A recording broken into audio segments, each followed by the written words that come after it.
Mga idol, oh, tignan nyo, ito na si Putol. Pero hindi ito inborn. Ito ay naputol noong inakay pa itong ating magandang ibon. Isa itong Parblo Opaline, mga idol. Ayan, tignan nyo. Try natin at papakita natin sa inyo kung makakalipad ito ng maayos. Subukan natin dito sa loob ng ating ipunan, mga idol.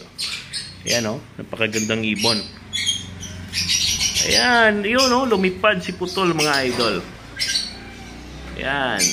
Ibig sabihin maayos yung kanyang mga pakpak at makakasurvive yan, mga idol. Yun, oh. Yan. Maganda ang kanyang lipad. Dali lang nga at huli natin. Ito na mga lods, oh. Nahuli na natin. Lalagay natin ito sa flight. Yan. Yan, dadalhin natin ito sa labas. Doon sa ating flight cage. Yan, oh. Di natin to ibebenta. Dito lang siya sa ating ibunan, mga idol. Kasi tignan nyo naman, napakagandang ibon. Kulang lang ng isang paa.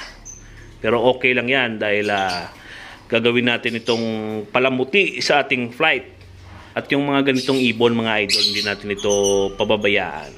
Alagaan natin ito hanggang sa sila ay maging mas malusog pa. At hanggang sa kanilang pagtanda, mga idol. Dito ka lang sa flight. Alright. Ito, lalagay na natin. Ito yung mga kasama niya dyan, oh, mga bagong babayan.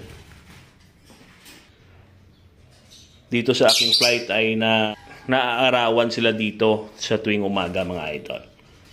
Ayan, oh, nalagay na natin si Putol. Okay, yun na. Lumipad na. Yun na siya, oh. Yun. Ano? Maganda ng kanyang lipad sa loob. Yan. May mga kasama to dyan. Ano, nakatungtong siya sa sa cellphone ko. Ayun siya. Yun.